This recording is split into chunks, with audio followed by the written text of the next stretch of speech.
Okay, so I'm very happy to introduce Dawn Smith. On the first day of Barn, she shared some of her own personal journey with us so far, and it was pretty clear that she was very excited to embark on her Barn journey. Dawn's ability to embrace vulnerability and passion for helping others has shone throughout this process, so we're very lucky to have her. Her question was, how can I incorporate mindfulness into my teaching practice? Thanks. Okay, so here we are. And that was my question. How do I incorporate mindfulness into my everyday teaching practice? So it's not so much for me about teaching my students mindfulness, it's about my application of mindfulness to myself, and hopefully it will trickle in around.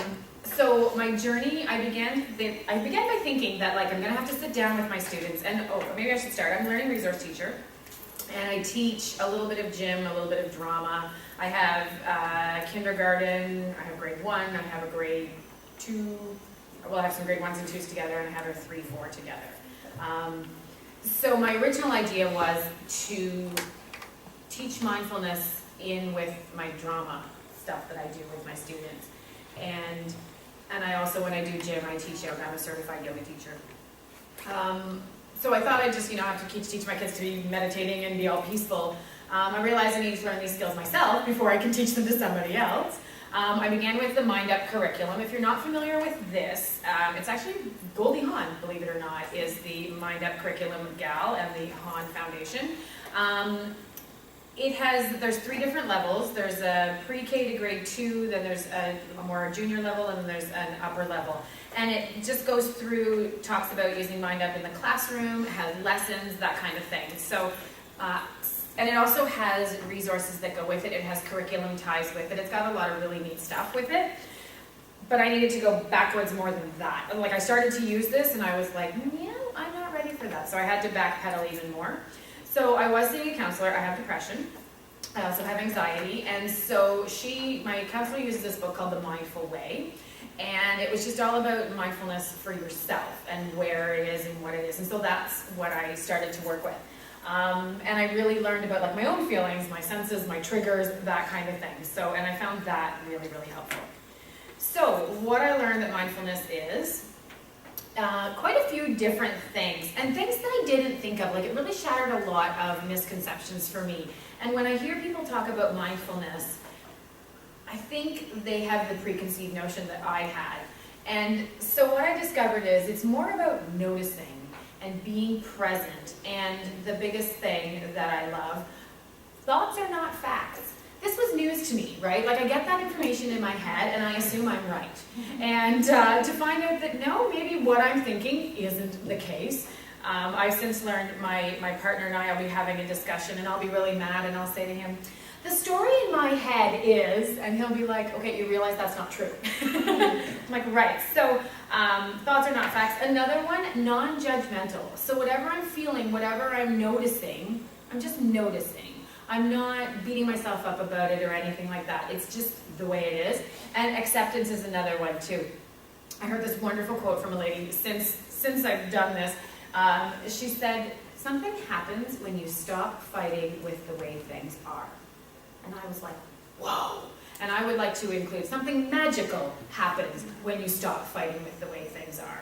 And just what acceptance is. Paying attention to feelings, and that was another big one for me, and I will share about that later, just how what I'm feeling dictates how I teach and how I relate to my students. And there are times, and I will share, where they reflect that back, and I'm like, oh, whoops, that's not a good thing.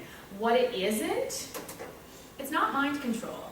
When we think about mindfulness, people think about meditation and you have to empty your brain of all thoughts. That is not what it is. And then that's setting people up to failure. You cannot have a completely empty brain.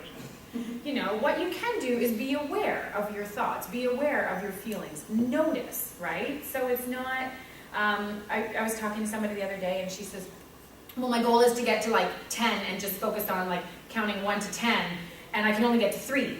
Well, first of all, now she's judging herself and she's beating herself up for that, and she's, and she's frustrated. And I'm like, well, because you're trying to control your mind, and that's not what it is. So what my mission was, and I shared this a little bit at the beginning, is just to incorporate mindfulness into what I'm doing every single day. And like I said, I don't have a classroom. I'm limited in what I teach. So where am I going to fit it in? How am I going to weave it into what I'm doing? So I needed to become aware of who I was as a teacher, as a person, all that good stuff. I picked up this book, Calm Alert Learning, and it had some really interesting things in it, and it talks about classroom strategies for self-regulation. I applied them to myself, and I'm like, okay, that's really great. We're going to use it on students. We've got to use it on Dawn first. So, sorry, I'll just go back one slide, and it talks about these 5 domains of self-regulation: biological, emotional, cognitive, social, and prosocial. So the biological domain is hyper and hyposensitivity, and I've never thought of hyposensitivity before until I read the definition and realized I do it. So hyper is, that hyper-awareness. Hypo is the opposite, when you can't deal with something, so you shut down. And there have been times where I felt that way, and I think as teachers we sort of do. We get so overwhelmed, we're like, no, and we just shut down. Stimulators in the environment, that was interesting for me. I noticed one when I was in Teachers College. Before I went to Teachers College, I hated gym. Oh my gosh, I hated gym more than anything in the world when I was a student. And I walked into the gym in Teachers College and was like, it's really big in here. And all those feelings I had came back, and I realized the gym, the physical gym, is a stimulator for me. And so I have students that have anxiety about gym, and I'm like, it might just be the room. It might just be the building. It might be, the lighting, whatever, right? And to me, it's just a giant open space. There's all these expectations of things I can't do. And so the gym itself was a stimulator. Sympathetic and parasympathetic nervous system. Your sympathetic nervous system is the adrenaline rush, and you're going up. The parasympathetic is the yang, so this is the yin, this is the yang. It's going down, and it's the cortisol that brings you back down. If they're working in balance, you're having a good day. Sometimes they're not. So biological domains. These are my particular triggers, and these are things that I notice. The gym is really bright, and the floor is bright yellow, and the walls in Dawnview are yellow, and there's 3 great big lights on. There's students moving around, auditory sensitivity that I have, and these are things that fire me up, right? So when they're talking at the beginning of the lesson, or they're trying to get my attention, because I've got little people, right? So they're like, madam, and they're always trying to be helpful. And so I have some kids that try to be helpful, and then they all, so I'll go get a piece of equipment out of the equipment room, and suddenly I've got 4 kids that are wanting to help, and then other kids are like, oh, well, they're helping, I want to help too, and then I've got 30 kids in there, and so my response. So I've learned, what I learned from a couple of books is that everybody has the voice. Some people's voice is stronger than others. Some people's voice is louder than others. My voice, and the voice is this critical thing that tells you that you suck, basically. So, and I think we all have it to some extent, right? Everybody's talking about you. So when the kids are doing their thing and they're chatting away, the voice is saying to me, you're a terrible teacher. You should know better than this. What? And the voice starts going, unless I can find a way to shut it down. So some things I do is, I might yell at the students and be like, stop. Or the other thing I do is I shut down and I just wait. And I wait them out. And they're 6. So they're not ever going to notice, or they may, but they're not like, oh, she's waiting for us. Because then what they do is they'll be like, she's waiting for us. She's waiting. Stop talking. You're wrecking our gym time. Now you're wrecking our gym. And it goes on and on and on, right? So I'm like, okay, this is not working. And what I found that I do, in French, we have this thing, you go, duh, and they go, lazy. And so I go, duh, and they go, lazy. And then I find it doesn't work, and I go, duh, because now I'm annoyed, right? And they go, lazy, yeah. And I'm like, oh, that didn't work, right? Because now I'm reflecting that I'm annoyed, and they're reflecting that back, that response back. I'm like, okay, that didn't work very well. So these are things that I have found. So I use the FM system in the gym, and then I don't raise my voice. Just talking to students, your voice is a little louder, and for me, that's a bit of a trigger. So if I use the FM system, I don't have to raise my voice. I don't have that adrenaline kicking in. Instead of saying, and I'm also a yoga teacher, as I said. So I had them saying home, and then I thought, well, why don't I have them say, because it means one, and then we're all one. So when I start, I just stand there and I go, and I do this. And they all stop, and then they watch me, and I've got them trained that when I do this, that means we're done. So I go, and they all start to go, and then they go like this, and we all stop, and that's their signal that we're ready to go. We all sit in a big circle, and what we did at the beginning of class was, I started this last year. They used to get really, I had this class of really little tattletales, and they were always all over each other. And so at New Year's, we all sat around in a circle, and one person every day got to share something they love about everybody else, or what they liked about everybody else in the class. And we called it partage la cœur, which is to share your heart. And they loved it, and they couldn't wait till, Madame, is it my turn to partage my cœur? And they would go around, and sometimes they do it in English or French, but it really just set the tone for the class. Now that we're done that and everybody's done that, we just sit in a circle and we go, and then we start our class. 3-part lesson plan, always a good idea. Some people do it, some people try. So we gather at the circle, we discuss the activity, we do the activity. Then again at the end, I have them all sit down. Like I used to just have them at the end. If it was a game or something, I thought, we can just go line out. But then they're like all squirrely in line. So now we sit down at the end and we talk about what our performance was, and I say like thumbs up if you felt you did really well, or thumbs to the side, if maybe that wasn't such a great choice, or thumbs down if somebody got hurt because of something you did, or you didn't make good choices, or Madame had to speak to you, or whatever. And then they're able to rate themselves. I shut the lights off because it has 3 light switches, so why not shut a couple of them off, because then it's not so bright for me, and if it's bugging me, it's probably bugging them. And toilet tickets is another thing that I did. I would take all the students and I would line them up, and we would walk to the washroom, and then I would say, this is your time to go to the washroom. So they would go to the washroom. Well, out of 20 kids, maybe 4 would go to the washroom, and the rest of them are standing there in line, and they're getting bored, and they're bugging each other, and they're poking at each other. And then I realized, like, we are standing in line so 4 kids can go to the bathroom. Well, like, that's a waste of our time. And it's getting me frustrated, and it's getting them frustrated. So I came up with these toilet tickets. So there's a blue one for the boys, a yellow one for the girls, and now I have a red one for a drink. And they sit at the front of the room on the stage at the gym. And if a kid needs to go to the bathroom, they just take the toilet ticket, they show me, and they go. And then they bring it back, and then the next kid goes, and they know that if the blue toilet ticket's gone, I can't go to the bathroom until that ticket comes back. Or the red ticket means I can get a drink. And if it's gone, I have to wait till it comes back till I get a drink. And it's just made things so much easier.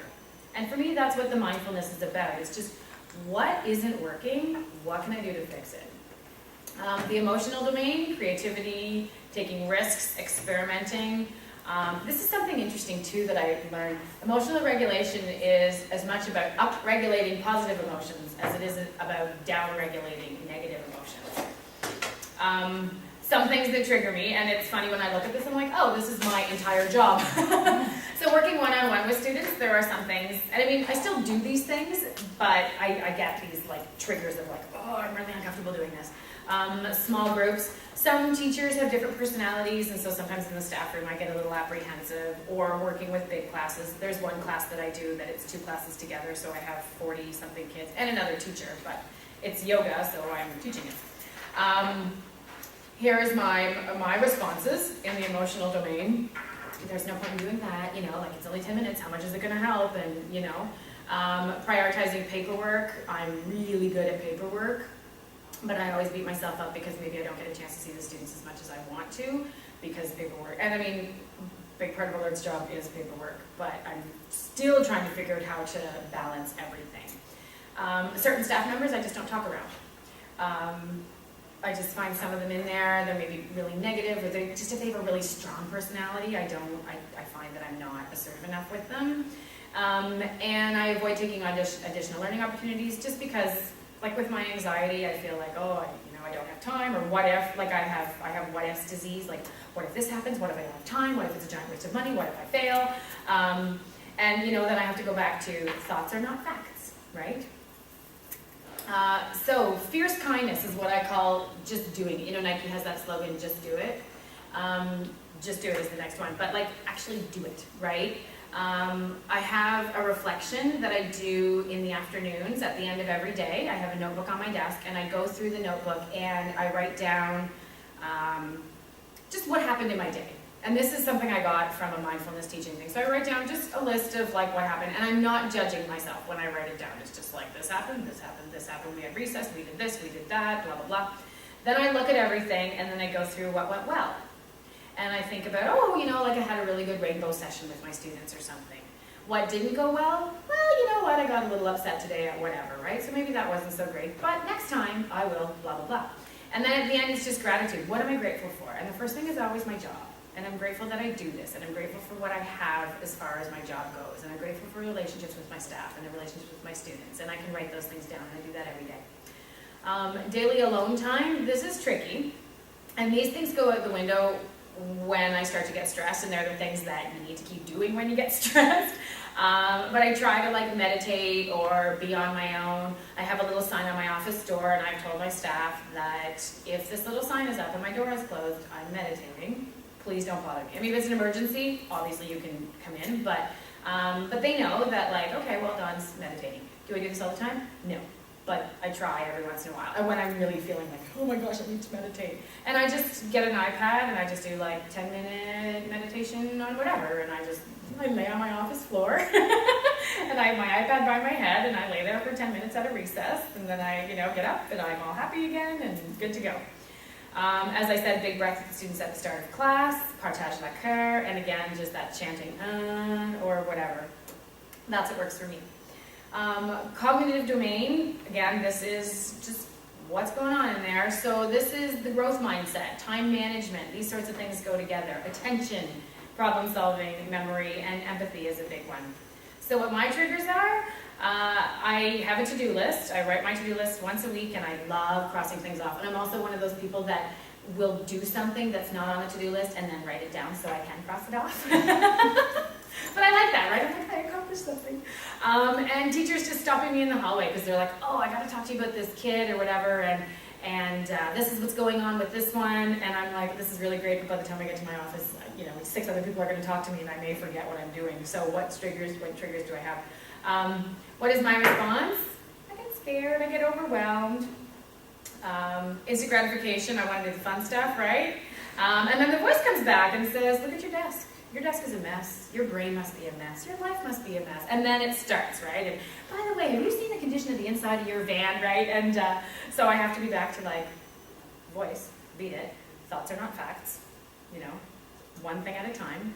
So what I do, I also have a 5-minute or a 3-minute breathing reminder on my calendar. And it's just sit still for a couple of minutes, not even 3, and just, how am I feeling? Physically, what's this feeling like? Emotionally, what's this feeling like? Can I feel my breath moving in and out through my body? Can I feel what that feels like in my body? And then I go back to what I'm doing. And I have it timed right after first recess and right before the end of the day because I have bus duty, and bus duty is crazy. I highlight the priorities on my to-do list so that I know which ones I need to do. I stay after work a little bit later after work. I was riding with another staff member, and she's somebody that like beats the buses out the door. And I realized that I don't like that. That's not good for me and for what I do. So I drive myself now, and it's really expensive because I drive a van and I just watch the gas gauge go. Meow. But anyway, what is my mental health worth, right? So I stay after work, I get stuff done, I have that time to reflect, I do all that stuff, and then I don't have to do it at home, and I don't have to worry about it at home, right? I now have an office in my house, and I'm like, but that's not for schoolwork, that's for other stuff, right? So school stays at school for the most part.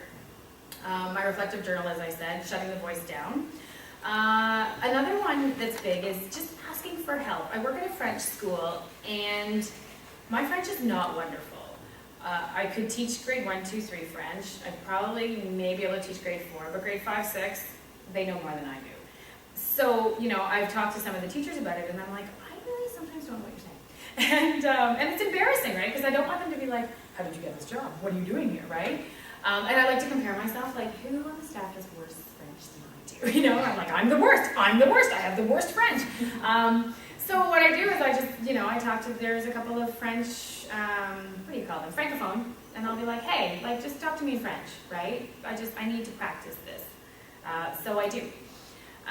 Social domain, this is, I think, the 4th one. How I present myself, what do I look like, what am I wearing, what am I doing, That's a big thing for me, and I find a lot of people, one day I said to somebody, what shoes I wear determines how I carry myself. Now I need to wear orthotics because my feet hurt. But like if I'm wearing heels, I feel differently than when I'm wearing like Bloodstones. Or I used to wear work boots for my last job, right? So I felt a different person depending on what shoes I had on. Listening to the students, listening to other people, picking up on those social cues, but again, listening without judging, right? Like somebody will be telling me a story or they'll be telling me a problem, and in my head I'm trying to fix it. Oh, well, this is what's wrong with you, and I'm going to diagnose you, and then I'm going to fix it. Why don't I just listen?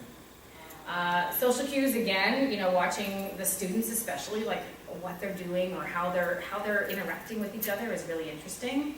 And speaking effectively goes along with how I present myself. And honoring the child, so what is this kid doing? What are they like? What makes it okay to be them? And am I taking that away from them? Like there certainly are times where they need to be doing what the rest of us are doing, but if they're not, is that okay? Is that okay that they're doing something different? So what are my, I love this one. Everything I encounter every day pretty much is a trigger. So my coworkers, my students, big groups, small groups, even the custodian, because she's francophone. And she comes into my classroom or my office and she talks with her French accent. And I'm like, I want to talk French to you, but I'm way too scared because you're going to think I'm an idiot.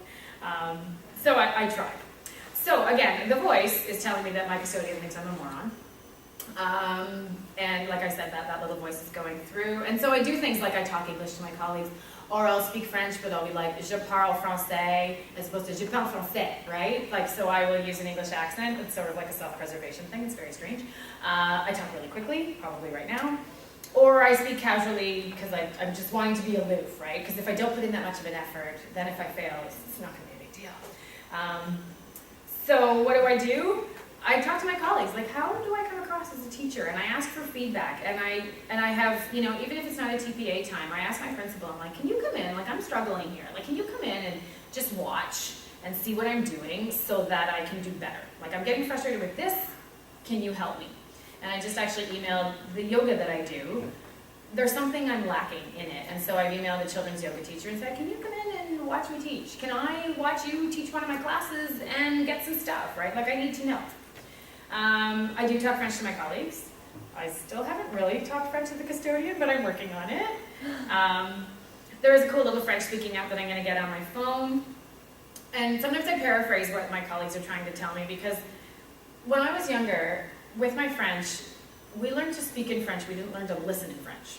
So I can talk French, although I try not to, or I avoid it because I'm scared. But listening is really tough for me. So now I have this one teacher, especially her, and we banter back and forth in French, and I'll ask her, like, is this what you said? And she'll be like, yeah. But she doesn't know that that's what I'm trying to do, so she's just like, no, I'm trying here. And like I said, just asking for help and being vulnerable. And that's huge. I think that's huge for a lot of us. It's funny, years ago I did, when I first started teaching, they had this growth mindset survey. And all the student stuff, growth mindset, absolutely, I believe in these kids, I believe they can do this, I believe that there's room to grow, I believe that failure is a lesson. Then it came to myself and I was like, no, like I can't fail. I can't grow, right? Like I can't be wrong. And so now I'm like, okay, you know what? It's okay to be wrong. It's okay to, because I'm such a perfectionist and those two don't go together. So now I can just be like, okay, I'm learning. I don't know. I need to learn. This is the last domain, the pro-social. So respect, acceptance, positive behaviors, assertiveness, autonomy. My triggers, again, everybody. Colleagues with big personalities, colleagues with small personalities, students who seem to need extra love. I will share, we have this one little gaffer, and he has a lot of stuff. He came from another country, and he was adopted, and he had a rough go before he got here. And everybody in the school knows who this little monster is. Not monster, monkey. And I had this, no, he's a cute. I had this little quote one day, and it said, kids who need the most love will ask for it in the most unloving ways. And my kids, I would find that this kid sort of became a target. And they would complain about him even when he did nothing. And they would rile him up even when he wasn't doing anything, right? Because they're like, I need a victim, you. And so then they would come to me and they would complain about him, and he'd be like, I didn't do anything. And so I sat down with the students one day, he was away, and I sat down with his class, and I sat down with another class that also really got to him. And I showed them this quote, and I said, what do you think this quote means? And we talked about what it means, and we talked about it in terms of some of the students, and then I knew the topic would get down to this little guy, and it did. And, and I made sure it was safe, and I made sure that what we were doing was respectful. But then we just talked about, like, this is his life, and this is where he came from. And, without giving anything away, obviously, but like the kids knew. They knew he came from somewhere else. They knew he came from another country. They knew he was adopted. He looks different than all the other kids at the school, and they knew that he was from elsewhere. And so we just talked about what can we do to show this kid love. And we talked about how to show other people love. And it was really beautiful. And the kids came up with it, and then we wrote it all down, and we all signed it, and we posted it in the classroom. And it was really different. And since then, I haven't had a single kid come up to me and tell me something that little guy did. Nobody comes up to me and complains about him anymore. And I'm like, because we're showing love, right? So that's really cool. Last one, I Want You to Like Me. That is my theme song. You know that I want you to want me, I need you to need me, I love you to love me. The codependent theme song. That's how I roll, and so something I need to work on, right? Because what I realize is people respect me more if I'm not trying to ingratiate myself to them, but if I'm being assertive and I'm being respectful and I'm standing up for myself. What do I usually do? I agree with people with strong personalities because I just want to get out of the situation. May gossip or criticize about somebody.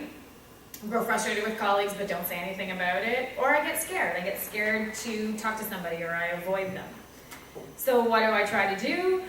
I try to ask my higher power. So I'm not religious, I am spiritual, I have a higher power, the universe, that rock, that remote control, whatever it is, I just ask it for help. And I find it works. I compliment my colleagues. I am one of those people that tries to give credit where it's due. So if I see somebody doing something fabulous, I'll say it. It makes people really uncomfortable. I don't care if I see somebody on the street and I think they did something nice. I'll be like, I really like how you just did that, you know? And if people are bashing another colleague, I really try, or parents, like we get in the staff room. The staff room can become such a negative place. And I'll just be like, but you guys, like, they're doing their best, right? Everybody's doing their best. And we wouldn't want it if somebody was talking about us that way. And they're like, yeah. And I also have put a bulletin board. I've asked my principal for a bulletin board, and I've just put mindfulness quotations on it right now, and it's white, it's got pretty flowers. But I want to change it to just be like positive things, right? Like we've got the bulletin board that health and safety, and we've got the first aid stuff, and we've got the ETFO announcements, and we've got all that stuff. Why don't we just have a bulletin board that makes you smile, right? So that's something I have in my staff room that I put there.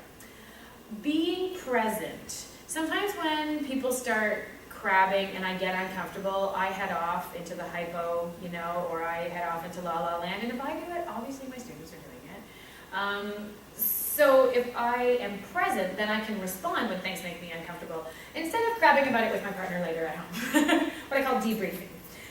Reflect in my journal. And I also, this was something that, is it John? Jack, thank you. I knew I was close. He suggested video record myself to see how I interact with my students, and I did notice some stuff. And what was nice to notice that you can tell that I enjoy my job. But there was just things I noticed, like I don't move around as much as I thought I did, right? Or I don't make eye contact as much as I thought I did. And so now, when my students line up, I look at each one of them, And I have heard, I was talking to Nicole Bolia, and some of her teachers will acknowledge every student and say something nice about every kid when they line up. And I haven't gotten that far, but I really like just acknowledging every single one of them, right? And I do that a bit, but I could certainly do that more and really honor those students, So, what have I learned? Holy moly. There is so much out there, and there's so many resources, and I barely scratched the surface on what is mindfulness for myself, for other people, for the students, for all of that. Like I said, there's so many great resources out there. There is stuff on the Teaching and Learning Hub as well, and I found a whole bunch of resources. Laurel, I assume it's our fabulous Laurel next door, has some amazing books about mindfulness. The book that got me the most, I'll show in a second, it's called Mindful Teaching and Teaching Mindfulness, and it was amazing, just about acknowledging the students and honoring the students. I find small strategies make a big difference. So I was going in thinking I had to teach these kids how to meditate when I just made 3 toilet tickets and we were fine, and we chant and we journal, and it's these little tiny things that I can do every single day as opposed to the one giant thing that I thought I'd have to try. And I do some of that stuff too, don't get me wrong. I feel more in my own practice, right? I was one of those people that always was off in la la land, and now that I feel more entrenched in what I'm doing and just aware of my feelings, right? And what those feelings are telling me at the moment. And one day it was really interesting. My students were helping, and they all came in and they were getting stuff for me, and then they were like, I'll help you, madam, I'll help you, madam. And I used to say to them, go sit on the black circle. go sit on the black circle. Go sit on the black circle. You need to go sit on the black circle. And they weren't really listening, right? They're like, blah, blah, blah. And then I said, I'm really overwhelmed. And they all stopped.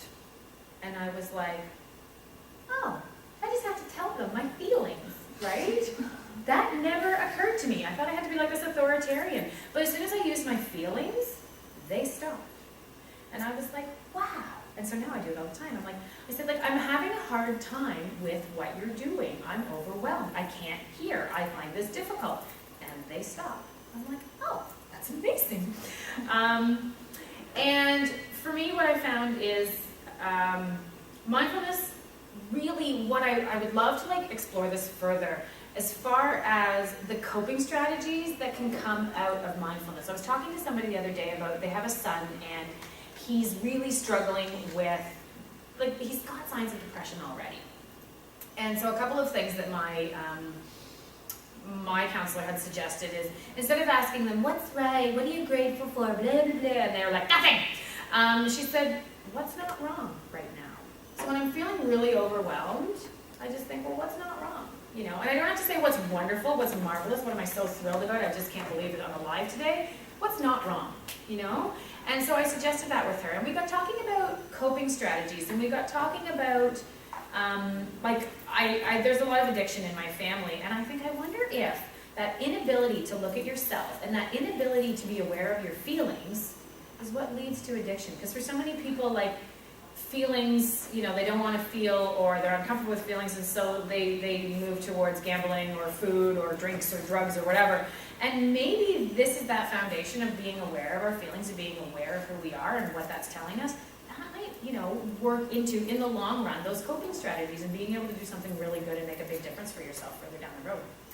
So what I'm doing is I'm continuing on my own mindfulness journey. I did say before, I am a yoga instructor. I took my yoga instruction a number of years ago, and it was neat. It really focused on the poses and how to explore the poses differently and really deeply.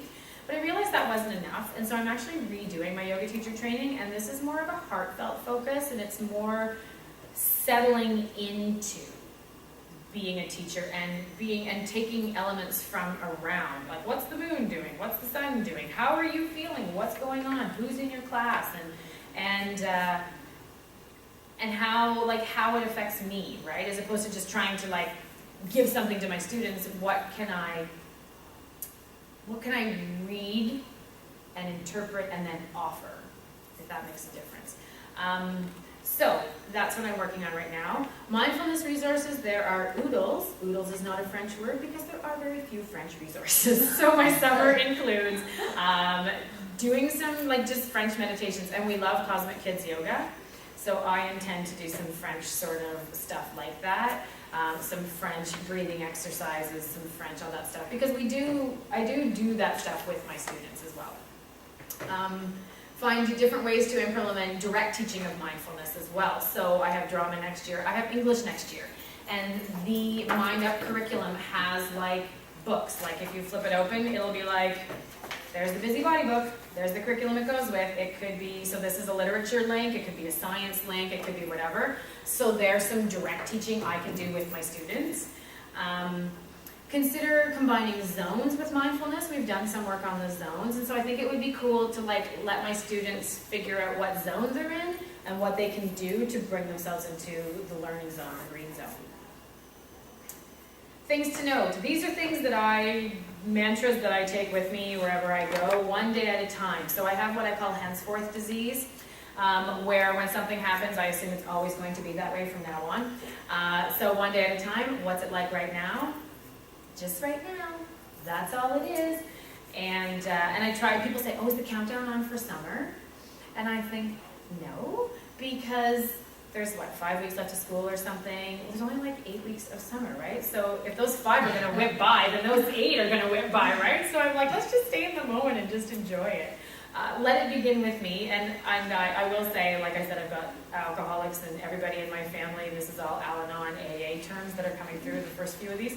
And this is one of their slogans, let it begin with me. It's an Al-Anon slogan.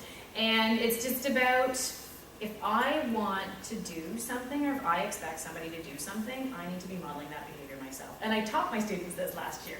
So they're sitting in a circle and they're like, ah, you know, and they'd be like, you're wasting our gym time. Now you're wasting our gym time. Remember I shared that. So I taught them, ça peut commencer avec moi. Let it begin with me. And so I said, if you want someone to behave a certain way, do that. So they would sit like this, and they would look around, and they wouldn't be yelling at the other students. And then the one little monkey, she's like, let it begin with me, right, madame? And I'm like, that's right. So yeah, easy does it, but do it. So like, you know, like don't just think about it, but you actually have to do it, right? Be good to yourself, but actually follow through. Ask for help, be vulnerable. Those are huge. Learn from others. And again, that's really tricky because I think as teachers, we feel like we're supposed to have all the answers.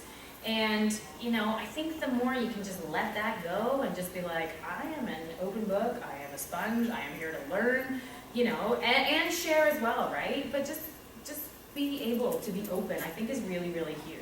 Oopsie. And these are some of the resources. So that one there is the Mindful Way workbook. It's supposed to be an 8-week program to help with depression, but I found like just the strategies in it just help me to be really self-aware, and I think people that don't have depression would also probably find the book really helpful. Also comes with a little CD in the back, and it has meditations and stuff on it.